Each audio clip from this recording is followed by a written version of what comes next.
back to Browncation. I'm your host, Megs, and I'm here with the lovely Bre, and we are going to be chatting about brows.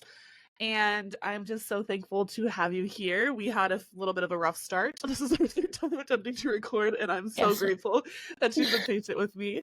And I'm just super excited for this chat. So, Bre, go ahead and tell us a little bit about yourself. Well, I'm an esthetician. I've been an esthetician since 2019. I just recently niched down into doing brows. I used to do skin and makeup, all the things beauty, lashes, and I just now recently niched down to only doing brows. And that's kind of where I'm at right now. I'm I love located that. in Goodyear, Arizona.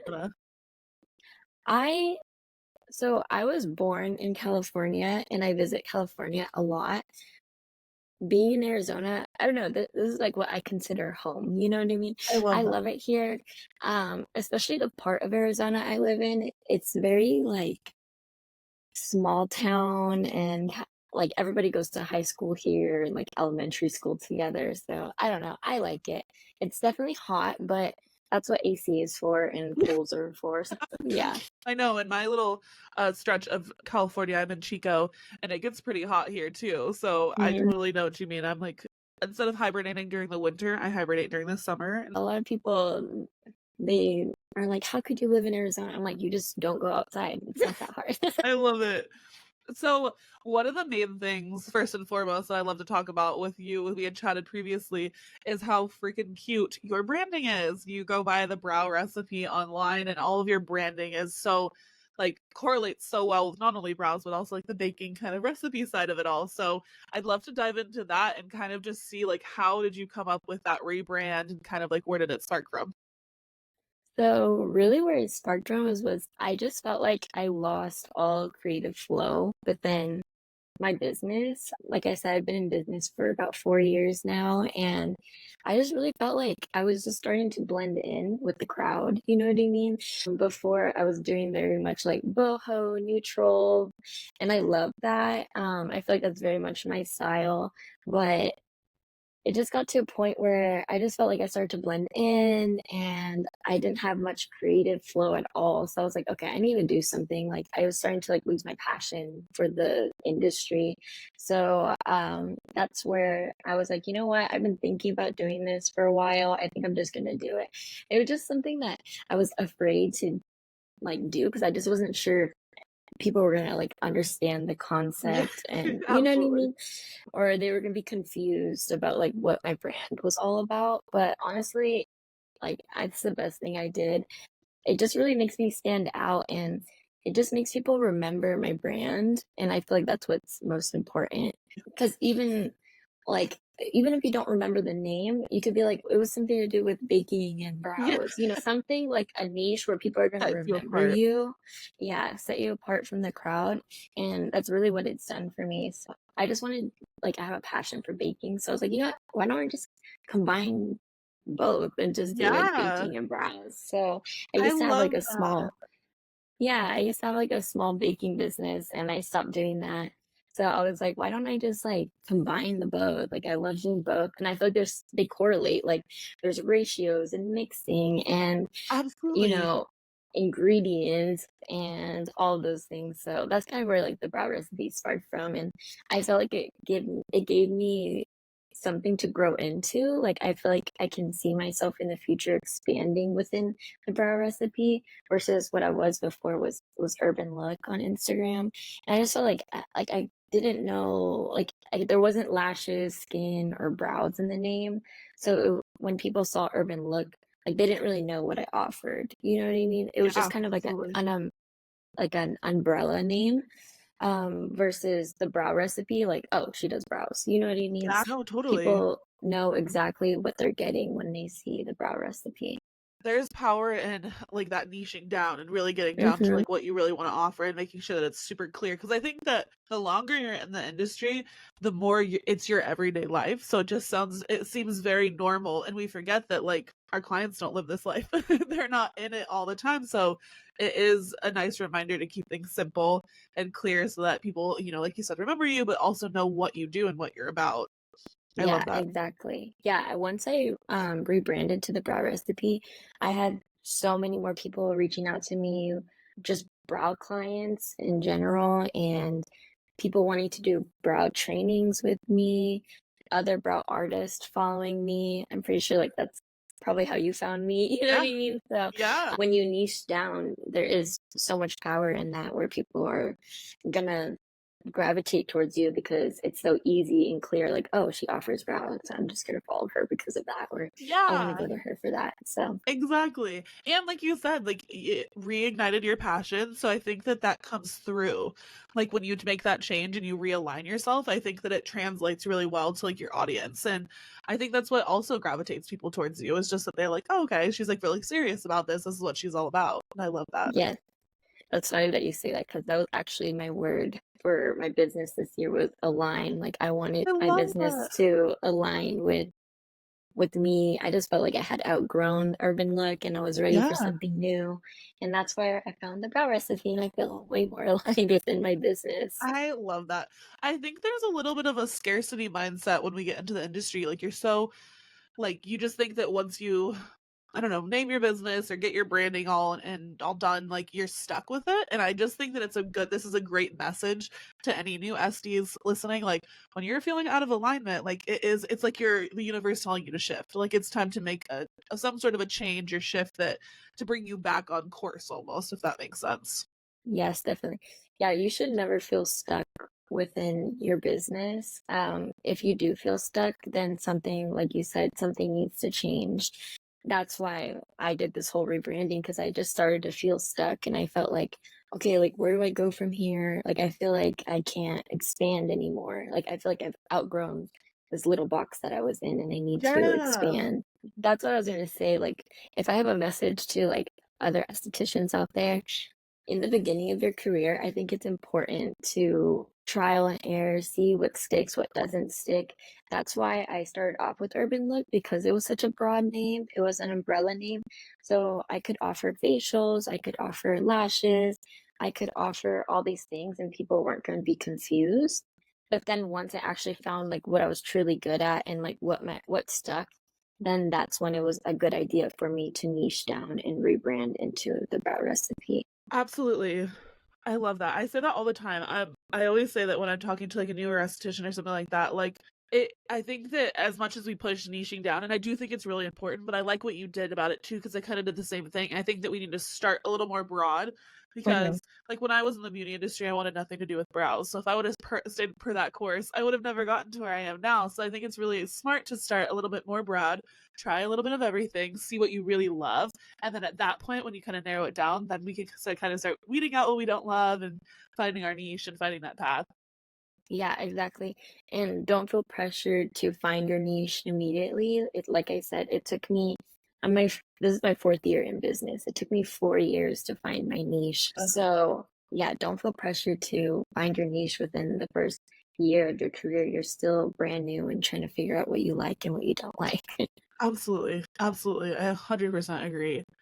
Now, I do feel like another thing that is so cute, I think we actually just talked in the DMs the other day about it, but like your content, like bringing your branding into your Instagram content is so cute. Like, I absolutely love when you have like the cakes and the tweezers and Thank you. everything, like that little story post you posted today. I was like, oh my God, I love this. What kind of, do you have any tips for creating content or like kind of how some of these things come to you?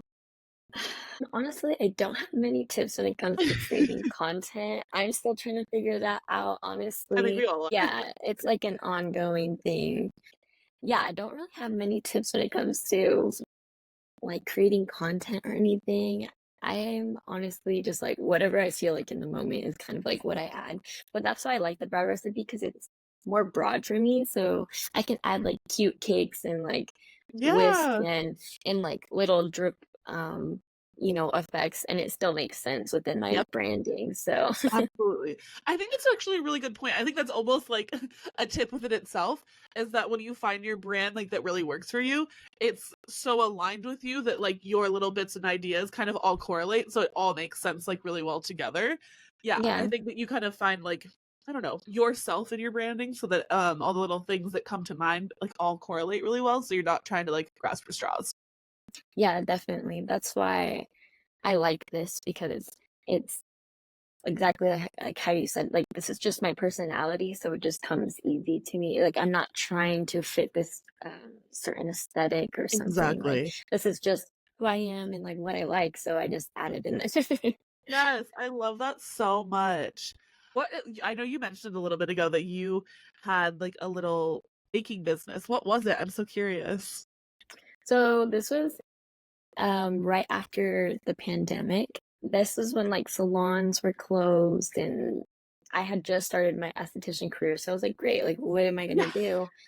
So what I did was I started working at a local salon just as a receptionist, like 3 to 4 days a week.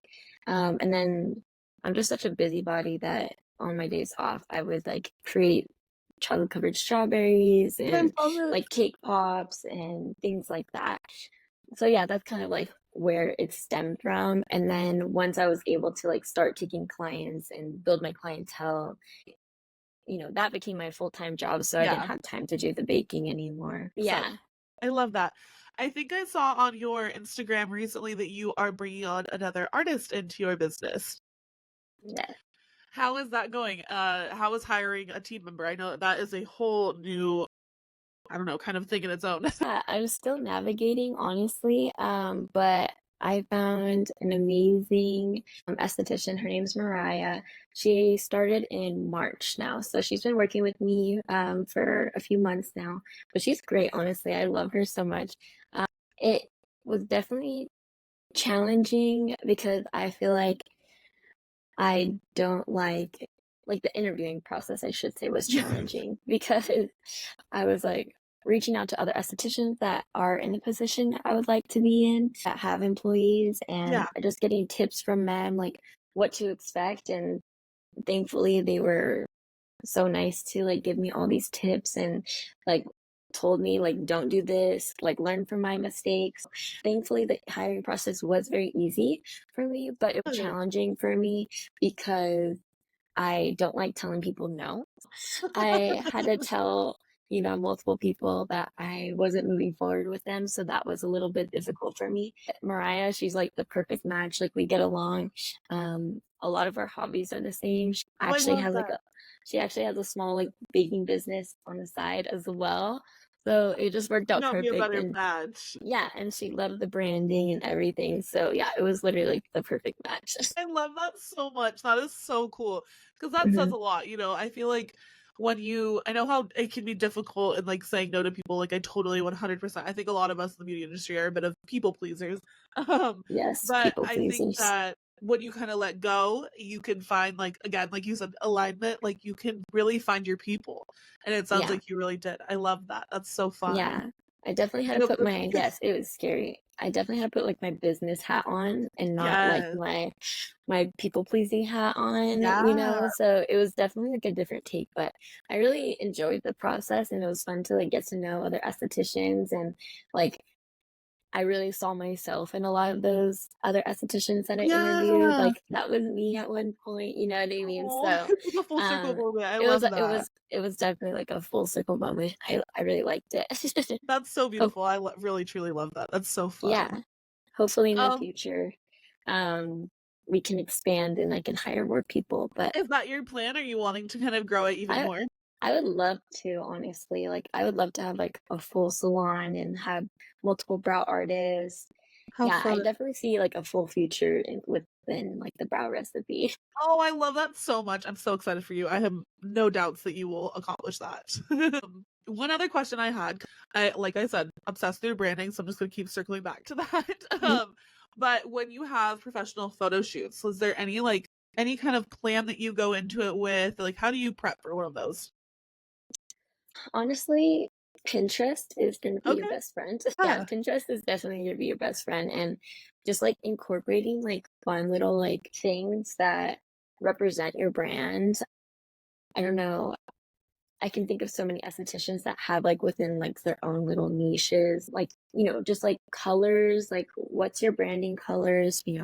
I wore like a pink blazer because my branding is like pinks and browns and neutrals, things like that. Since I like to bake and the brow recipe is all about baking, had like a custom cake made that said the brow recipe. So just like incorporating like small things that represent your brand make like the biggest difference, I feel like, in a professional photo shoot. And then lots of Pinterest inspo. Yeah. You kind of make like a mood board before your shoots. Yeah, I do. I'm actually going to be doing a shoot with Mariah at the end of the month, and I'm so Ooh, excited about it. I already created like a whole Pinterest board, and yay. yeah, another aspect I like to try to incorporate. It's a little bit harder because I'm still trying to navigate like the whole rebranding, like how to navigate this. But I love vintage things, Yeah. so I love like retro vintage. So I want to incorporate some of that into this next photo shoot. I'm still trying to figure out how I'm going to do it, but definitely want some like retro feels in I this love next that photo though, 'cause, shoot. like, I feel like even in the baking industry, like, really cool, like, vintage cookbooks or, like, the Betty Crocker Yeah, kind of vibe, like, I feel like it totally makes sense because there's a lot of yeah. really cool, items and accessories, like, within the old Yeah, I mean I love like vintage diner, like the Yes! milkshakes and things like that. Yeah. So I want Yes! to Oh, I incorporate love something like that. that. That'll be so fun. I think that and it'll be Yeah. cool, I think having 2 people instead of just, like, you doing it, Yeah. like, I think that'll be a fun element to make it a little bit more Yeah. I'm so appropriate. excited. It's gonna be hopefully it comes out. I know it's gonna come out great. We're working with a great photographer, so I'm excited for it. I love that. How did you kind of, pick a photographer? Did you go through a few of them, or did you have one that you like to use? Yeah, so she's actually a friend of mine Okay. that normally does my photography, but she is currently living in Hawaii. So it's kind of hard to book with her since she's Yeah, in a no completely kidding. different state. But yeah, she's the one that does all my photography. And so I am going with a new photographer this time. So Okay. they do have a little bit different of aesthetics. This photographer, she did do like a retro shoot a few months back and I really loved it. And I was like, "Ooh, like I want to do that for the brow recipe." So I'm excited to see if we can like kind of incorporate some of those aspects I into love this new photo that. shoot. Yeah. That'll be really fun. I can't wait to see the photos. It's gonna be incredible. Okay, so as I know that we kind of touched on the fact that you have niched down to brows, what services are you currently offering in your studio at the moment? So I'm offering all things brows. So brow waxing, brow laminations, tinting. I do offer lash lifts as well. I feel like that's a great if you don't offer lash lifts and you do brows, it's definitely something you should look into because it's such an easy add-on and you can Uh-huh. do both services at the same time. And then yeah, that's really all I'm offering since I do have the background and history of doing offering skin and things like that.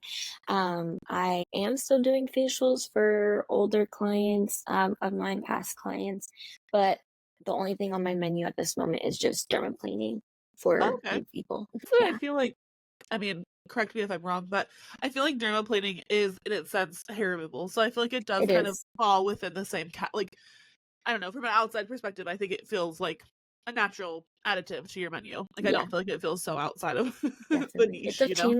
It's a painless way to remove hair without Yes. having to thread or wax your entire face. Yes. No, that's a great point. I think that's really awesome because I do think that a lot of people, clients, enjoy hairless faces for makeup application and things like that. But like you said, it's definitely a painful process to have the hair Yeah, removed, let alone yeah. just kind of, brought Yeah, down very closely. I do tell my clients though, like, because from coming from an esthetician background or hair removal background, if you're a waxer, it's common sense to us that when you dermaplane, the hair's not going to come back thicker or, that type of thing, or Yeah. it's essentially like shaving.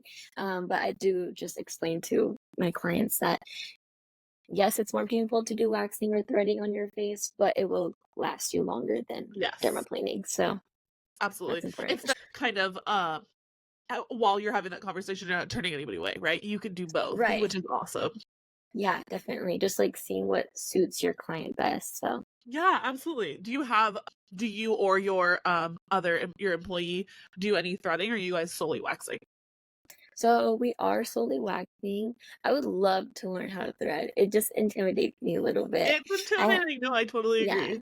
I have a hairstylist friend that um she does threading actually. But she pretty much sends all of her brow clients to me. She doesn't Yeah, want to do threading anymore. yeah. She just wants to solely focus on hair. Totally Um, understandable. but I would love for her to like teach me how to thread Yeah, or something. that would be awesome. I feel like it sounds Hmm. like kind of a natural next step just to like, I don't know. I love the idea of brow businesses that have niched down to just be able to encapsulate the entirety of like hair Yeah. removal. No, definitely. And I think threading's great, especially for those, who can't get waxing or have. Hey, it's Emily here from Brow Fox Beauty. I'm so proud to be sponsoring this episode of Brow Education. If you are new here, let me tell you a little bit about Brow Fox Beauty. We are a professional brow line for the esthetician. We specialize in easy retail for the busy esthetician. We also have a line of better back bar basics so you can be super confident putting pre and post wax solution and massage oil onto your client's skin, giving them the best glow and the best brows yet. You can find more information at browfoxbeauty.com or on social media at browfoxbeauty. For those, who can't get waxing or have allergies to waxing, I would love Absolutely. to offer both because I do have clients that are allergic or, Yeah. things like that. I would love to just offer that instead of referring clients out. But I just need to find somebody that is threading out here to teach me. Yeah, absolutely. No, totally. Or That's I so need to go fun. visit you so you can Yeah, teach me. come see me. Yeah, Next visit to California. I love definitely. it. What is your favorite treatment that you're currently offering? I Honestly, know it's a I hard mean, question. hard question it is, but I can never go wrong with a good brow lamy. I feel like Yeah. brow laminations are just so satisfying. And then I feel like the brow lamy with the lash lift combo is just like chef's kiss. Like that's just such a Yep. good combination. In particular. I Yeah. feel like it's the Yes. best for summertime. Yeah, I feel Now, like I'm getting a lot of those right now since it's yeah. starting to heat up. So I'm like, I feel like that's probably my favorite. When I see lash lift before, it's so funny because before when I would see lash lift on my books, I would literally be like, oh my gosh, no. I hated doing them. And I don't know what switched. I think just like the more I did it, the it just became easier and I my could not technique got agree. better. Yeah, Yeah. and now I get so excited when I see lash lift on my books. I'm like, yes, like this is They gonna come have out their so own great. satisfaction within themselves. I feel Hmm. like you said like laminations are so satisfying, and I feel like lash lifts are. I think they have a bigger learning curve. At least from my experience, I laminated for years before I did lash lifts, and once I did lash lifts, I was like, "This will be easy," and I was like, "This is a little bit trickier than I was Hmm. expecting. A little bit scarier working with the eye area, but the combination, like you said, totally chef's kiss. It's so satisfying." With your laminations, do you prefer a naked lammy or a tinted one? I'm more of a naked lammy Yeah. girl. I do have clients like my blondes look amazing with Yes. a good tint, but I am personally a naked lammy, and then I'll come back in a month to tint my brows afterwards. I love that. I don't Yeah. think I hear that too often. No, I really love that. I agree. I love a naked lammy. I think they're a little bit more manageable. I think the other thing too is like tint fades. So I feel like Mhm. I like the idea that the lamination is going to look the same start to finish, like when it's not tinted, because I think there's a little bit of like the misconception that it's going to look the same as it does day one throughout the entire, thing. And with the tint fading, you don't really get that the entirety as much, as day one. But I love a naked lady. I totally agree with you. Yeah, that's definitely something that helped me with client retention actually is if a client is ever unsure about tinting and lamination, I'm like, okay, let's just do a lamination today, no tint. Come back in 4 weeks and we can add tint to your brow, clean you up, and that's just going to add longevity to your brow lamination. No, then they can come back in that 8 to 10 week mark, and they're not going looking crazy for 2 months without doing anything to their brows. So that's I really helped totally with agree. client retention. Yeah. Yeah, I think that the longer I've been doing laminations, the more I feel like that maintenance appointment is super pivotal. Like I just feel like like you said, for client retention, and then like really liking their lamination, the full cycle of it. I feel like that 4 week is really important. I totally agree. Yeah, definitely. Do you have any tips for a new esthetician or anything you want to say to your younger self? Yeah. Actually, I have two things. Number one is do not compare yourself. I feel like So this good. goes hand, yeah, I feel like it's so cliche, but it goes hand in hand with imposter syndrome. 100%. just don't compare yourself. Like I sometimes I have to take a break from looking at other people's content and work because I start to question myself and my skill, and I'm like, why am I even doing this? So definitely don't compare yourself. And then I would say the second thing is I feel like there's really no timeline to success. This is something that I still struggle with and I'm working with today is I felt like, okay, once I get my own suite, I'm going to be successful. Yeah. Or once I become fully booked, I'm going to be successful. But then once I got to those things, I was like, wait, like I still feel the same exact way. Like, I don't know what it is. I just felt like I always felt like I wanted or needed more. And then I'm like, okay, like once I hire somebody, I'm going to feel successful. And now I'm here and I'm still like, okay, like now what? You know what I mean? So I feel like 100%. there's no timeline to success. Everybody's idea of success is different. Not everybody wants to own a salon. Not everybody wants to be solo. Not everybody wants to be a boss or have employees. There's no, it's whatever your heart desires and how far you want to take it. Don't think she has a salon, so she's more successful. Like, I don't think that's the case at all. Like, whatever you feel is like fulfilling your heart and your career is your success. So I could I not think, agree more. yeah, I feel like definitely. there's an evolvement that also happens when you're in the business and all these things. You hit these like they're almost just like I don't know, checkpoints. Like you're working through life and you get hit a checkpoint and it's not that you necessarily feel different. It doesn't mean that you're not successful. You absolutely are. You made that major accomplishment, right? But I think most of us have this idea in our head that we're gonna feel different and be different. Yeah, But I really feel like it's almost like you're just evolving with your business and you're growing with it, and it just almost leads you to the next step. It's like, okay, I right. hit this. Now what's next for me? Like for you, you're like, okay, well now we're gonna grow. Like I have this employee, now we're gonna build the business, we're gonna stay. I feel like it's almost just like finding your checkpoints that keep you in alignment. And when you hit like a checkpoint, you're like, well, this doesn't feel good at all. Maybe that's a course correction. Maybe that's Right, redirecting you. definitely. I totally Yeah. agree.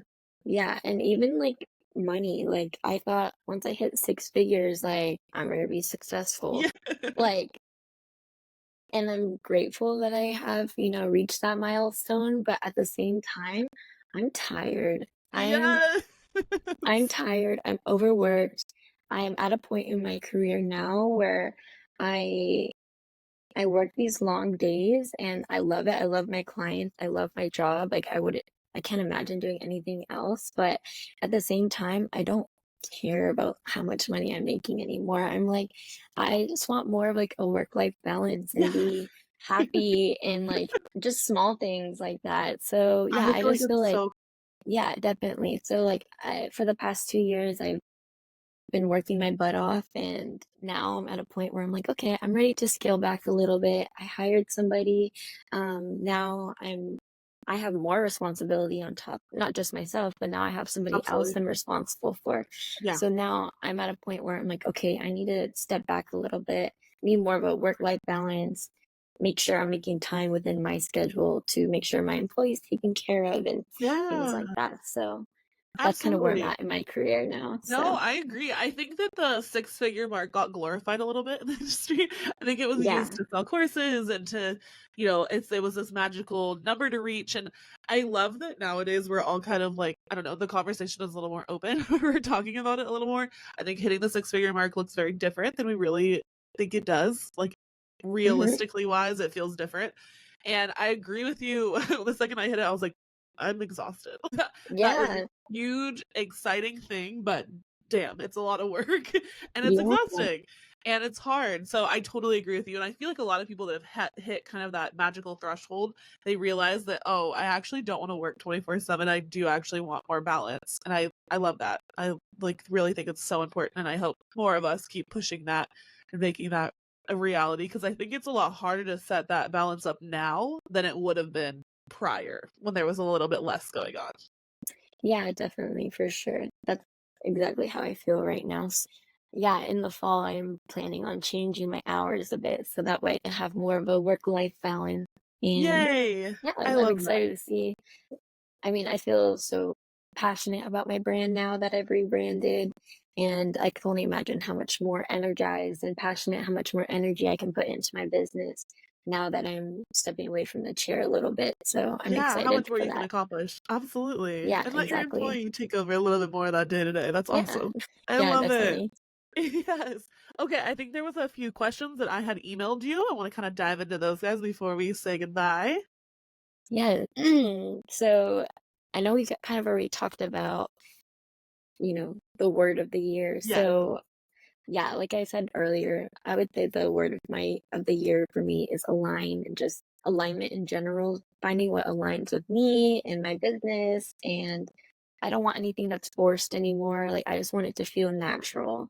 So that's kind of where I'm at for my business word of the year. I love that though. I feel like it, as funny as it is, I feel like the word alignment aligns really well with you and like Yeah, where you're at in your business and where you are just like, kind of in life. let's see. Do you want to go over my favorite products and Yeah, like, let's get okay, into that. A little bit of self care. yeah. So you asked me earlier what my three favorite products were right now that I'm currently using. I would say I've been really loving the Saint and Serenity Skin Blur. I don't know Yes. if you use that with I threading. haven't used it yet, but I love, love, love Saint Serenity and kind of everything that they're standing for. I think it's really innovative. Yeah, I think their brand is great. I was a little skeptical about the Skin Blur, but honestly, like it's magic. Like I love it so much. So if you haven't used it, like I think you definitely should incorporate it. Especially for those clients that get super red, or Yeah. irritated. It's very like it's kind of like a water consistency. Sure. Yeah. hmm Yeah, it's very thin. But I love it so much. It's great. Another favorite of mine in the studio is the Brow Daddy Tints. I've been loving Oh, those. I've heard so many good things about them too. I'm waiting for my Bronson to be done. I have like a few left over, but my next big tint purchase is gonna be the Brown Daddy. I've heard nothing but good things. Yeah, it's honestly great. I love it. I don't know if this is like an unpopular opinion, but I've never been much of a Bronson fan. Just because of the whole color theory with It's it. a It's just tricky line. yeah. I love the flexibility within that line, but also it's a lot of brain work. And when I'm doing I've never heard anyone say that, but that's so accurate. when I'm looking at my client, I want my brain to automatically go, okay, this and this. I don't want the trial and error and like having to add time onto my client service because the color didn't come out the way I wanted. I just can't. Yeah, I well, was time is money using too. Yeah, yeah, absolutely. so the brow code is what I was like pretty much using, like the stain line. But Okay. now I would say probably like 70 to 80% of the time I'm reaching for Brow Daddy. I love it. I do wish they would add swatches Yeah. on their web, my number one thing, because it's kind of like, I don't want to like do trial and error on a paying Yes, client. 100%. No, I totally agree. So yeah, I would say I've been loving Brow Daddy Tints. I think the color is great. The color is so rich, and I feel like you get an even tint every time. I really been loving that. And then this is just kind of like a personal favorite of mine is the Vacation Classic Whip SPF. I feel like it just Yes. I don't know, I'm sure you've seen me post about it, but You're I feel actually like the it reason I tried it. I really? smelled. Yeah. I feel like it aligns so perfectly with my branding. Absolutely. I just love it. And it's honestly a great product too. It So is. I totally that's one of agree. my favorite. So Yeah, and it all smells so good. it is. It smells amazing. I'm like, too bad you can't eat this. Like I I know. honestly No, it's so seriously. it's so good. I love that. Yeah, and I know you're kind of like an ingredient, nerd. Yeah. I'm not great with ingredients, so that's why I like to watch, content creators and other brow artists like you that make content about ingredients because I am not very educated on, all the little specific things about ingredients. I like to, I'm not a know-it-all. Like I like to learn from others, and Yeah. so I like watching your content and seeing what you have to say about ingredients because that's something I don't really know much about. I know we kind of like talked about it a little bit earlier, but I do use Noemi a lot in my sweets, and I wish more tint lines would do what Noemi's doing. So they have aloe vera, which is a hydrating ingredient. They have green tea, which prevents hair damage and skin irritation, and it helps maintain glossiness. And then they also have Ooh. olive oil as well that adds moisture to the hair. So I like the aspect that they have not just hydrating ingredients, but they also have moisturizing ingredients, because there is a difference between those two. Absolutely. Hydrating is going to be more water based, so aloe vera or gel based, and then moisturizing is going to be more oil based thing. So, and I do notice a difference, especially if I'm doing a brow lamination.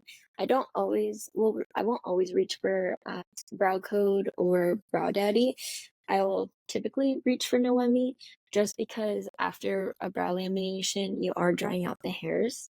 So adding a drying tint or Yeah. stain on top, it's kind of harsh for the brows. So I will reach for Noemi more if I am doing a brow lamination with tint, because I do notice like the hair is just glossier and it feels more hydrated and moisturized when I Yeah. use Noemi. But with that said, I don't know if adding those hydrating and moisturizing ingredients also affects the color retention. You know what I mean? So I can see that. I noticed that tints that are typically more drying, they do last longer than more of a moisturizing or hydrating tint. Yeah. So that might be like why most tint lines aren't using more Yeah. hydrating and moisturizing ingredients. But if I am doing a brow lamination, like I said, or a more, intense procedure, then I'll reach for Noemi. Yeah.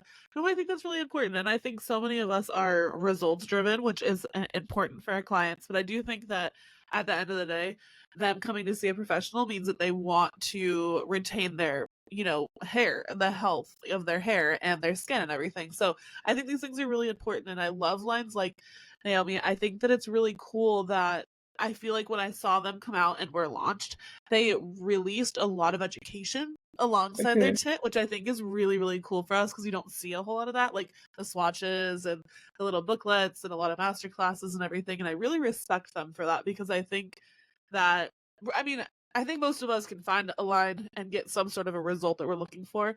But I think when they go that extra mile and give us like extra benefits and break things Yeah. down, like you just said, those ingredients, it's awesome. Makes me want to Yeah. support a company a lot more. Yeah. And Noemi, they have even, like you said, the color swatches, and I ordered those and my clients love that. When my clients come in, I want them to, give me their input. So I'll give Yeah, them a swatch and be like, okay, like, do you like this warmer tone or do you like this cooler tone? And if they're like, I like cooler tones, then I'll be like, okay, great. Like, you know what I mean? Like, you yeah, can really get a very, very thorough consultation when you have those like in-hand swatches. I agree. So I wish more brands would incorporate that for sure. I agree. Yeah, I know. We're both holding out for Brow Daddy to bring more stuff Yeah, like that they forward. did add more colors I I saw, did see so that. Yeah. I will definitely be ordering those. I need some more reds in this line. Yes. So Yes, I know. I think everything is a little bit on the cooler side, which for Mhm. blondes I think is really cool because I think most of the blondes have been a little bit on the warmer side that we kind of have to counter. So it's cool that he has Yeah, dropped that, but I am excited to see a little bit more of that warm yeah. side as well. I'm Yay! Well, this was such a fun chat. Thank you so much yeah. for coming on Brow Education. I will make sure to have all of her information linked in the show notes so that you can go ahead and find her and support her and follow her on the social media platforms. As always, you can find Brow Education on Instagram, all the platforms for podcasts. And I will, of course, drop that in the show notes as well. Thank you, Bree, so much for being here. I Thank hope you have a you. wonderful rest of your day. And I can't wait for this episode to come out. We will see, or Yay. I will see you next week.